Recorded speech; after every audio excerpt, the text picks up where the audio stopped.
Avery, whose show is this?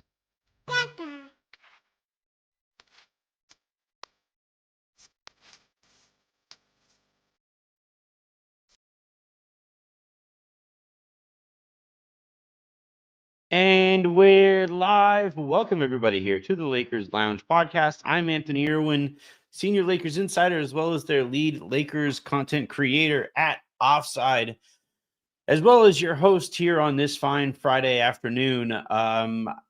Look, I don't normally do Friday shows when I don't have Pete here to record an episode of The Hook, but I just got done recording an episode of this show with guest Justin Rowan of the Chase Down Pod, and we had a really fun conversation about DeAndre Hunter specifically, and what the two teams might be thinking there as far as the potential swap. But I also wanted to hop on here and have a live conversation with you guys to get your guys' questions, see how you guys are feeling about some of this stuff, and have kind of an open conversation about this deal. So we're going to talk about Rui for Hunter and the proposed trade that is out there. I am a little underwhelmed if that's basically what's going on, but I will explain why that isn't what is going on. I also am going to offer you guys a very important warning on Lakers trade talk and Lakers trade rumors. And then at the end of the show, like I said, we will go into a quick Q&A. So get you guys' super comments in and questions. And make sure if you do leave a question and it isn't a super comment that you include a question mark on it, because my StreamYard flags that. So I would be able to see those a little bit easier. So get those questions in. I'll get to as many of those as I can over the course of the next, 30 minutes to an hour.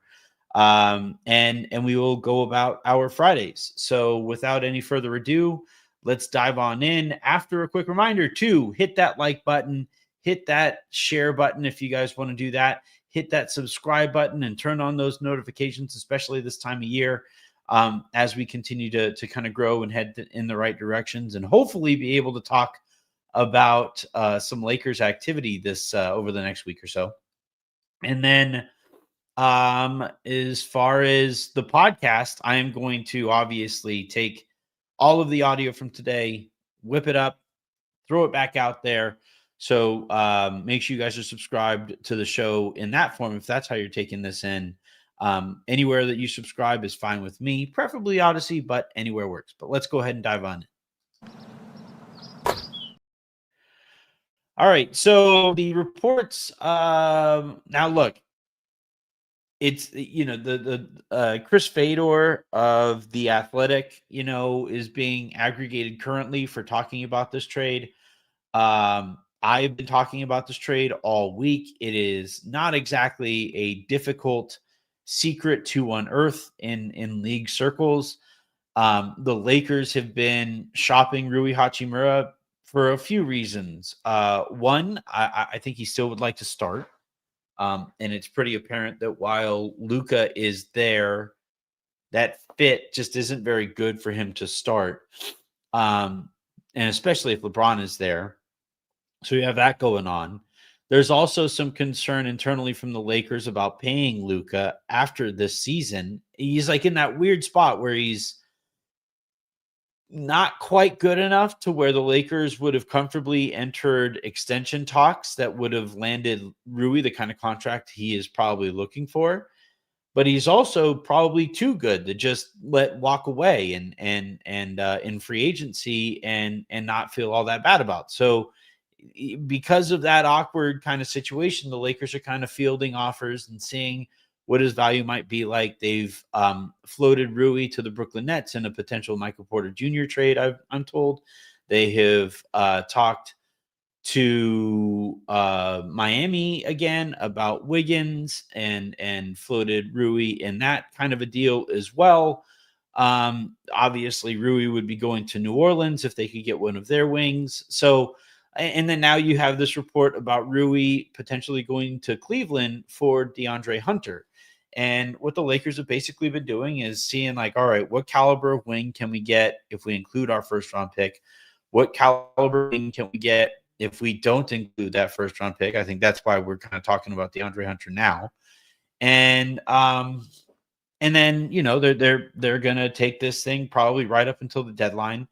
Um, and they're also kind of waiting to see how this Giannis thing plays out. They aren't going to include a first round pick in any trade until he is traded. And maybe even then they might hold on to him just in case he goes somewhere and isn't necessarily all that happy there. I kind of would hope that they would give up on Giannis if he's traded before the deadline. I also don't think he's going to be traded before the deadline, but that is a just complete guess on my part. And yeah, like it's just so anyway, as far as like Rui and Hunter specifically, um the Lakers, look, if they were willing to just put Rui on the table, call it in, move forward, this deal would be done already. And now the complicating factor in talks between the Cavs and the Lakers specifically is the Cavs are a second apron team and they can't take back any more money than the Lakers send out. And the Lakers are hard capped below the first apron by a very minimal amount by NBA standards. And so neither team is able to take back almost any more money. In Cleveland's case, not a penny more than they send out. And in the Lakers case, they don't have very much breathing room either. I think it's about $900,000 or something like that, maybe even less. I forget. But that means that if the Lakers and Cavs were to construct a deal, they would have to line up the amount of money that they send out or take in exactly, basically. And that is really effing difficult to do. And while also appealing or appeasing both sides of that trade. So I was on the trade machine and I've been trying to find some kind of a deal that the Cavs and the Lakers would both agree on and that can be executed in this stupid CBA that has been put into place. And it's impossible. You cannot do it. So that is why the Cavs and the Lakers are trying to loop in a third team. Brooklyn is a team that the Lakers especially have a very good relationship with, and they are a team to kind of keep an eye on when it comes to facilitating this trade. Utah is another team that I would probably maybe keep a bit of an eye on as well in this regard because Rob and Danny Ainge talk quite a bit. Portland is another team that I think you should always keep an eye on because of almost any other executive. Rob probably talks to Joe Cronin about as much, if not more, than almost any other exec out there. And anytime you include a third team, that means that's a whole other entity, and all of the people necessary within that entity that you have to make happy, and it just gets really tricky. So. And also, the entire league is completely paralyzed by this Giannis situation. And a lot of the teams that you would be asking to facilitate this trade are going to be looking to facilitate that trade.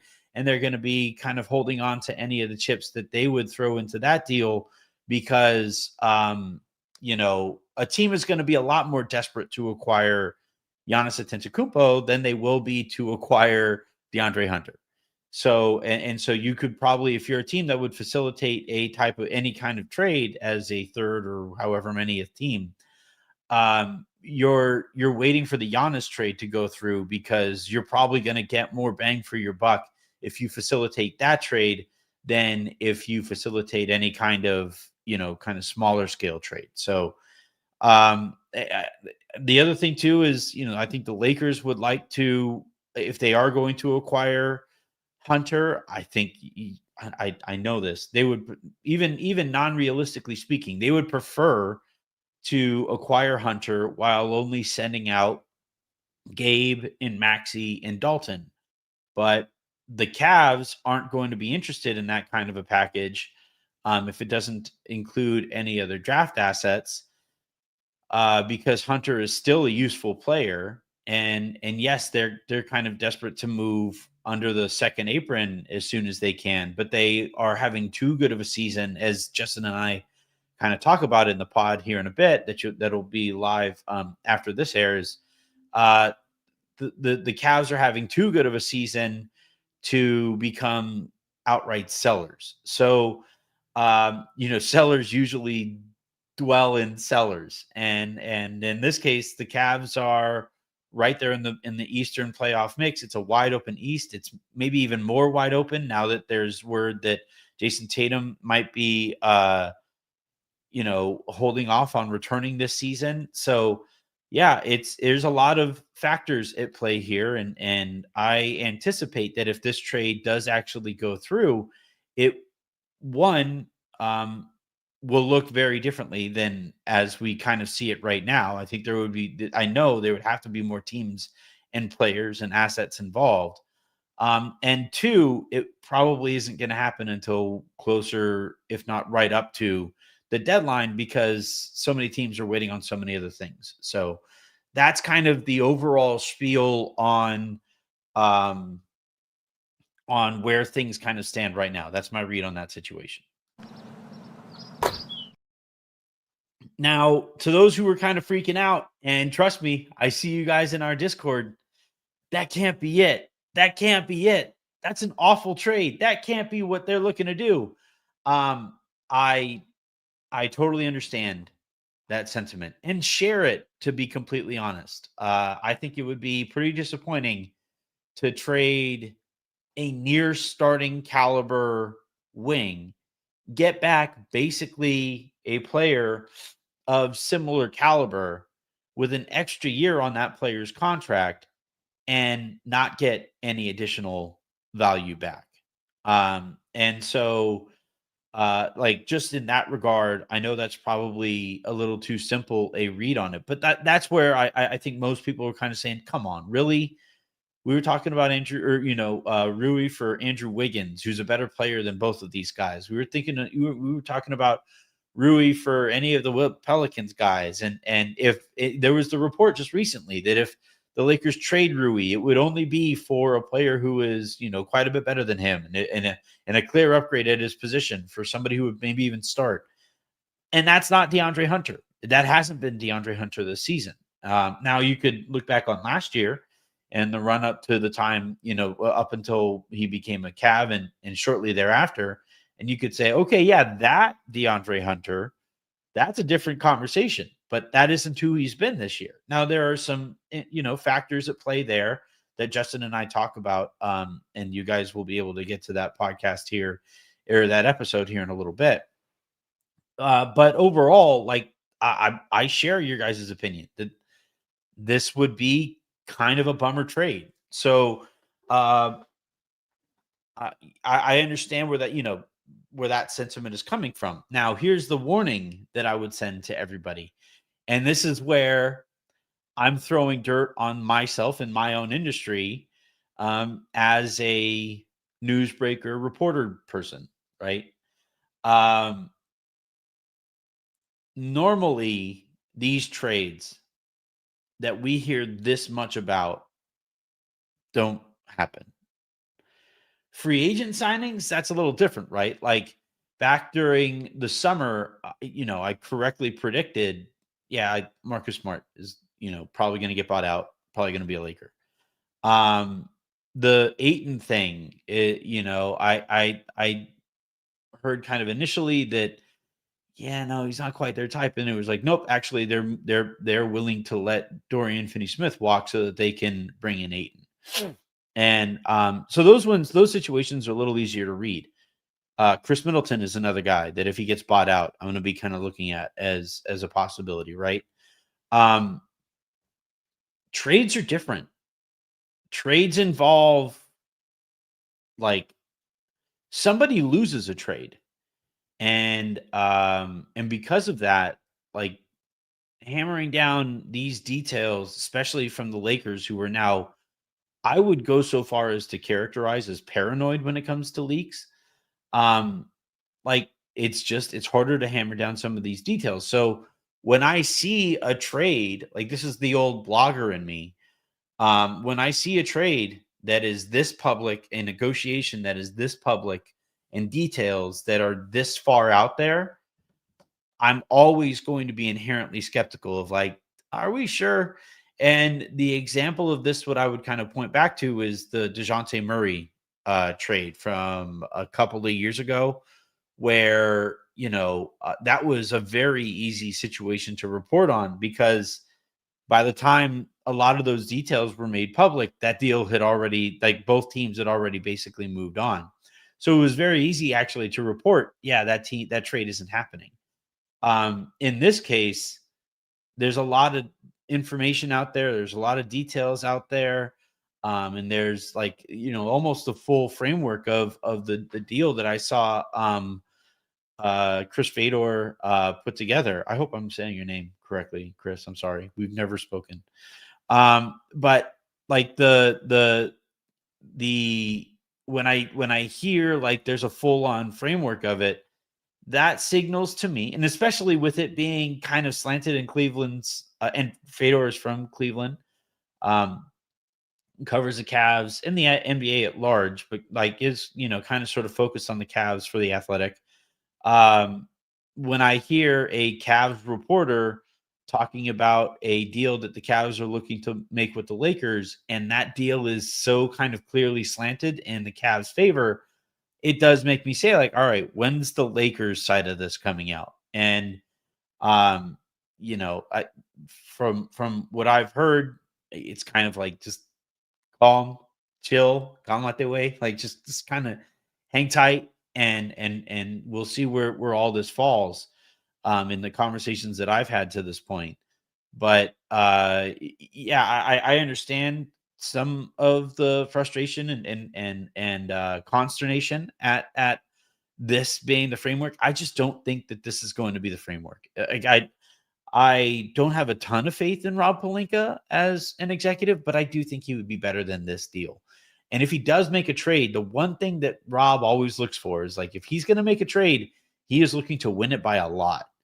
And that sometimes stops him from making trades altogether, right? And in this case, a straight like Rui and Connect essentially for Hunter swap isn't the kind of big win that Rob always kind of shoots for.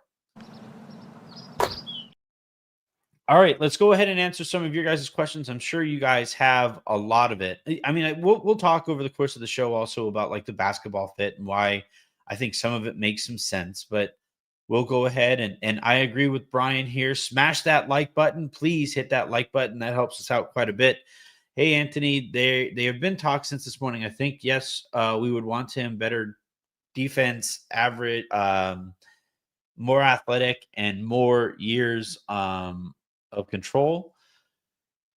That's one way to say it. It just means like it's a longer contract. So the defense, I do think, is a step in the right direction. I think they're similar defenders, and they have some of the same problems. They both fall asleep on the weak side. They both kind of float if they aren't involved in the offense. And the major difference is Rui is a bigger wing and is a more physically imposing wing. Whereas I think DeAndre Hunter is quicker, moves his feet better, and makes more of an impact on the perimeter. So, yeah, I think this would be a step sideways in terms of like overall talent on the team. I am a little concerned about the potential drop in Rui's shooting ability compared to DeAndre Hunter's shooting ability this season. Hunter's been a good shooter over most of his career. So maybe he regains some of that. And I was talking to Justin in that episode, and he was kind of making the point that he's been shooting better recently. So maybe things are turning around for him. But I would say it's probably basketball wise, kind of a step sideways, but a better fit. And like we've already seen Rui Hachimura like lose his starting gig. If this trade were to go through, then I could kind of sort of see Hunter competing for the starting gig with Jake and with Marcus Smart. I mean, it's kind of difficult to have somebody making the amount of money that he makes and not starting. And he would also prefer to start, is kind of the word out there. That's what Justin kind of mentioned. So yeah, I basketball wise, I get it. It would just be kind of underwhelming, right? It's like leftovers for dinner. Yeah, I get it. It technically does the job, but nobody looks forward to leftovers.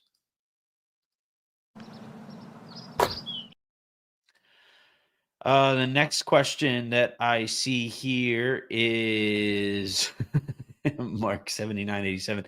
If Claxton ain't in the deal, I don't want it. I do think that, like, if Rui is the contract that goes out, you still have to use, because if you basically, like, if you send out Rui and then you let Gabe and Maxi expire, you've taken, especially in this kind of a deal where you're cutting your cap space in half to a point where I don't know that you would be able to make an overwhelming offer to Walker Kessler or to Peyton Watson that the Jazz or the Nuggets wouldn't just turn around and match, right? If you like, because Hunter next year, I think, is supposed to make upwards of 20. DeAndre Hunter contract. He is supposed to make next season, $26 million next year that the Lakers would be adding to their books. And seeing as I believe they have, as it stands right now, cap space in the 50s or so, that cuts your cap space in half. And at that point, does a $24-25 million a year contract scare off the Nuggets for Peyton Watson? Probably not. Does a 20, like, Walker Kessler is probably worth 18 to like 21 million bucks a year in that kind of range. And if the Lakers offer him anything in that ballpark, the Jazz probably just match it. So, like, if you do this, then that kind of interrupts, like, the plan that you were supposedly on for team building this year. And I don't know that DeAndre Hunter is good enough to do that. So, like, there just has to be more information there. But anyway, like, getting back to, like, kind of the point is, if Hunter is cutting into half of your cap space this year anyway, then you may as well fill up the other half of it with a player who is good enough to be on contract now. And the nice thing about it is, all right, you cut into half your cap space this year. Hunter immediately becomes an expiring contract that you could use next year when you'll have more first round picks to be able to potentially move. And then if you turn Gabe and Maxi into another 2-year contract type player, that's another potential expiring contract that you would be able to use. And especially if they trade Maxi and Gabe for an actual NBA basketball player, then you're trading an NBA player, somebody who another NBA team would want to employ, and his potential expiring contract with that additional draft capital, and now you're kind of cooking with grease. So and before then, you get a good look at what the team looks like with the DeAndre Hunter, and you get a look at what the team looks like with whoever the other player would be, Sadiq Bey or whoever. Or to Mark's point here, you get a look at, like, I'm of the opinion. I was listening to Pete and Darius on LFR, and they are both kind of against the notion of trading first round draft capital for Claxton. I like, if you basically make this trade for Hunter and you then turn around and use, Ayton and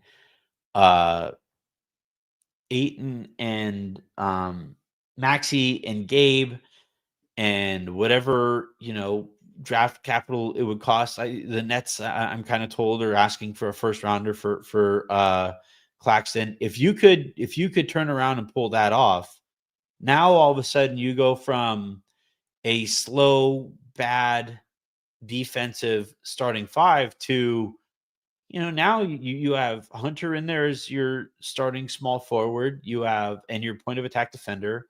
You have Luka, Austin, LeBron, and Claxton potentially.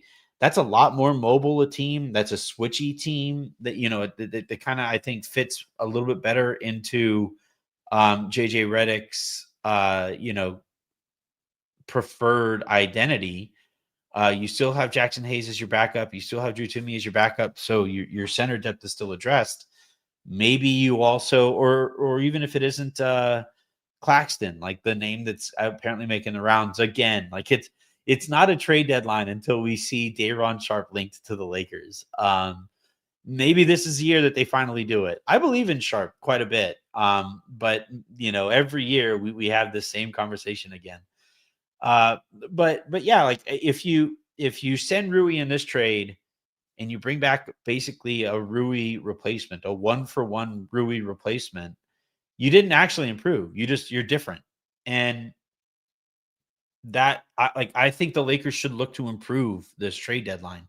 And that involves trading Gabe and Maxey for a player who can fit into your rotation right now. So regardless of if this Rui Hunter swap happens, which I'm somewhat skeptical of, we'll see. Regardless of if that happens or not, I still think the goal should be making some use of Gabe and Maxey's salary, especially if you're already taking on money anyway, and your cap space plan is kind of shot in the foot.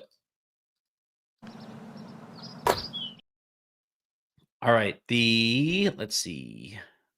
Next question here comes from, all right, Christopher, is it Colasso or Coyasso? I don't know. If Rob can't buy a house, can he at least rent an apartment? Do the Lakers have to be homeless? It's the question here.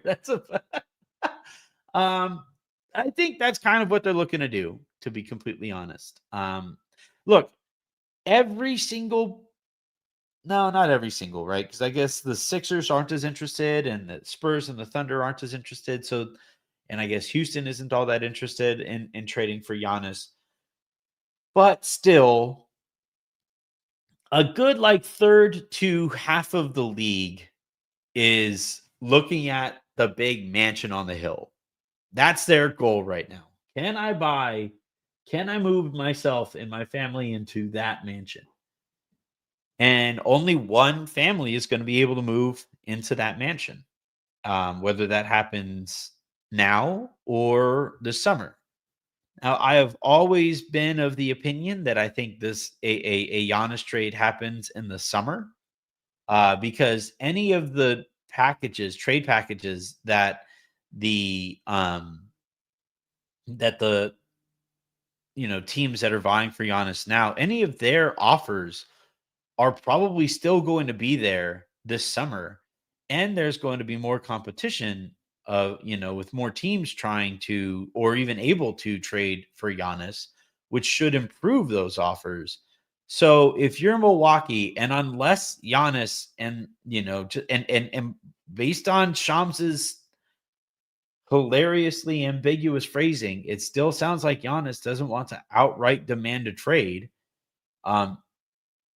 Then if you're Milwaukee, you're holding on, you're waiting. And so we'll see how this plays out. I'm told, for what it's worth, that if Giannis does make it past the trade deadline, that the Lakers internally are, I would even characterize it as someone annoyed at how little attention is being paid to them as a threat to trade for Giannis. So we'll see what comes of that. But I think as far as this analogy, if Rob can't buy a house, meaning can't build a contender right now, can he at least rent an apartment? The way that I would kind of answer that analogy is, and I said this in the Discord, I don't think short of trading for Giannis, and maybe even then, I don't know, but short of trading for Giannis and somehow not giving up Reeves, um, which is impossible, just to be absolutely clear before that gets clipped or aggregated or anything. But short of doing that, I don't see the Lakers doing. I don't see a way that the Lakers can improve their roster enough to become a championship contender this year. However, I also don't see a path outside of trading for Giannis and not giving up Reeves. I don't see a path to becoming a championship contender next year if you don't improve the roster a little bit right now. So, whatever, like you can't just sit idle in this one. You can't just sit in neutral through this trade deadline. And if they do, that would be hugely, hugely disappointing. Either a- acquire NBA talent or acquire the kinds of assets that you're going to need to make the splash that you're looking to make this summer. But if you don't do anything, then like you might get fire Rob chance in crypto. All right. Let's see. The next question here comes from how would this is from Pinty23. How would the money work in a 3-team trade to get DeAndre Hunter? All right. So I am going to pull up the framework of a trade, just hypothetical, not all right, here we go. Cool. So this is just a hypothetical deal here. Not sourced. So here we go back. Oh no, shoot, wrong area that I put it in. All right. So here is the deal where the money works. You have Terrence Mann and Day'Ron Sharpe going to the Cavs. You have DeAndre Hunter going to the Lakers, and you have Gabe Vincent, Maxi Kleber, and Dalton Connect going to the Nets. Now, that does not involve Rui. This would probably involve draft compensation, but this is how the Lakers would actually improve, right? That's kind of the point here is like swapping Rui for Hunter is just, like I said, it's leftovers. It will make you no longer hungry. But it won't, like, you won't enjoy the experience of dinner that night in the same way that you would if you were eating a fresh cooked or really good meal. So like as far as like what it would look like in with Rui there, where the Lakers get more back. The big thing is, again, the Cavs can't take back more money than they send out. So that's the first factor. It's going to build one on the fly here. I know it's super great audio for those of you who are listening via podcast, but I'm going to add the Brooklyn Nets because they are kind of the easiest team to work with here. And again, because Rob and Sean Marks have a good relationship. Something that you can't say about every GM in the league. So, all right. So DeAndre Hunter, let's send him to the Lakers. Let's send Rui Hachimura to the Cavs. Let's send Terrence Mann to, nope, that doesn't work. Let's see. Let's send Day'Ron Sharpe to the Lakers. So that means the Lakers have traded, or they have taken in $29.5 million. So if you have, that means the Lakers would have to send out an additional 11-ish million bucks. Let's send Gabe Vincent to the Nets. And let's see if the framework, if like that's the general. Oh, I guess Dalton Connect also has to be involved here. So let's send Dalton to. Does it work to send him to the Cavs?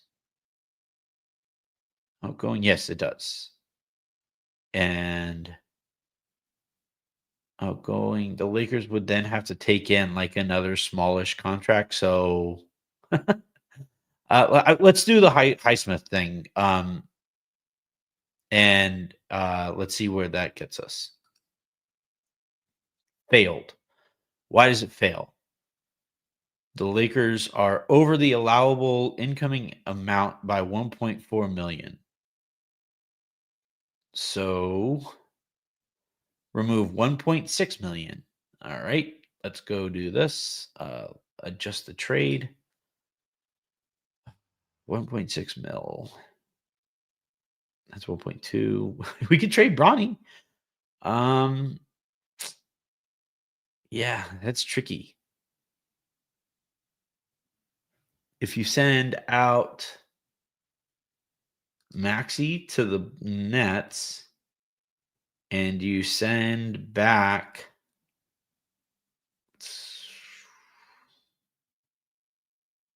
I don't know. Oh, maybe you could get Lonzo back. Let's see.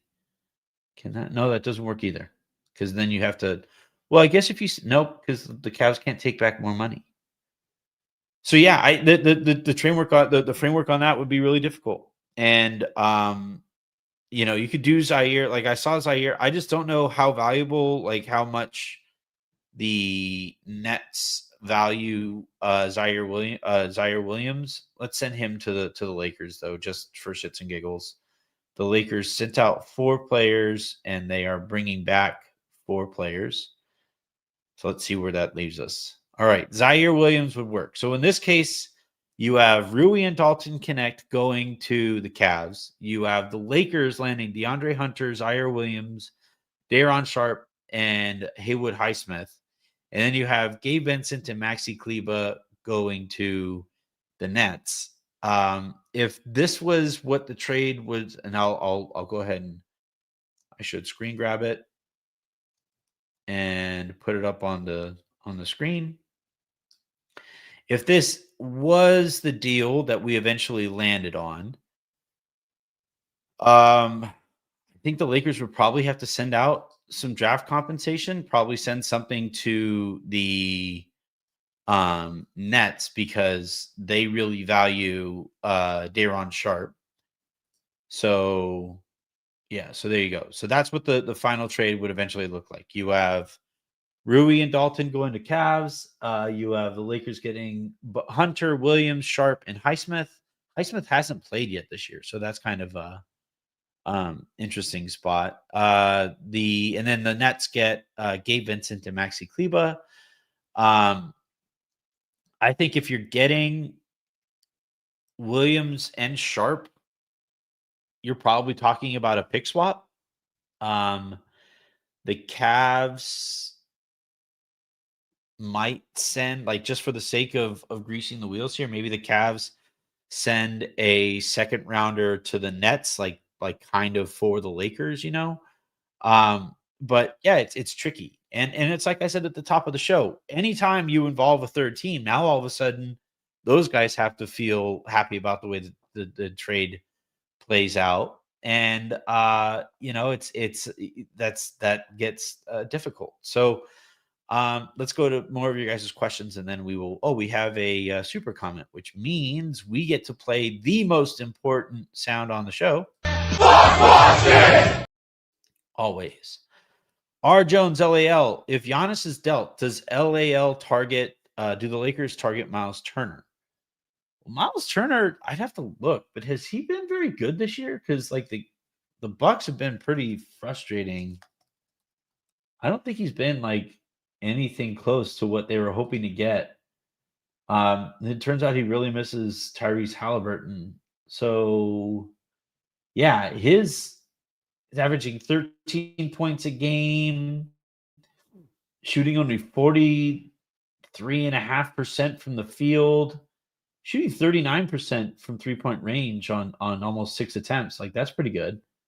Not shooting very well on 2-pointers, which tells Doc Rivers isn't a very good coach either, so that needs to be factored in. His free throw attempts are down this year by a half of a free throw per game, shooting the same rate. His rebounds are down this year, 5.5 this year compared to 6.5 last year, which is down from a few years ago when he averaged 7.5. So his rebounding has actually dropped. In 22-23, he averaged 7.7.5. Then he went to 6.9. Then it was 6.5. And then this year it's 5.5. So that's not ideal.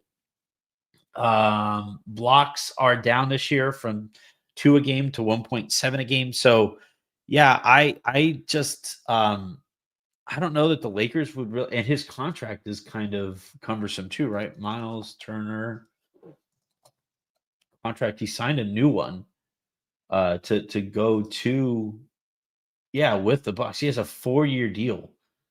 So he has a 4-year deal this year that's at $25.3 million. Then the next year it's at 26.5. The year after that's 27.8. And then he has a player option for his year 32 or his age 32 season for $29 million. I'll go ahead and spoil this one for you. He's picking up that option. So you have 4 years and $108 million on the books for Turner if you trade for him. I don't think that would be a deal that the Lakers would be looking to make. But no, I don't see it. I don't think the Lakers. I don't think he necessarily fits what they're looking to do. Like Luka is really good with a pick and pop center. Pick and pop centers do help him quite a bit, and Miles Turner is definitely that. But yeah, that contract is tough. I don't know. Most importantly, I don't see Giannis getting traded in the next week, a little less than a week. But yeah, even if he does, I don't think Miles Turner would, unless the Lakers could send over just Gabe and Maxey and Dalton for Turner. And then you probably have to find a new home for, Drew Timme's only a 2-way, so then it doesn't matter as much. But then, do you piss off DeAndre Ayton and by extension Bill Duffy? I don't know. I don't know who Miles Turner's agent is. Does it say here? No, he's the CAA guy. So yeah, you risk pissing off Bill Duffy. So yeah, I don't see that. There's a lot of ifs at play here, which makes it inherently difficult, but I also don't necessarily see that as a fit there for this team. Oh, come on. Here we go. All right. That is going to do it here for this episode of the Lakers Lounge Podcast and this week's episodes here of the Lakers Lounge Podcast. Tune in just a little bit. I'm literally going to, edit it and put it up on YouTube and in audio form. But the conversation that I had with Justin Rowan of the Chase Down pod was really fun, really good dude. I think you guys will enjoy that conversation. And then that's going to do it here for this week's episodes of the lounge until Sunday, or unless something happens over the weekend. I'm Anthony Irwin saying have a great rest of your day, make somebody else's, and I will talk to you Sunday.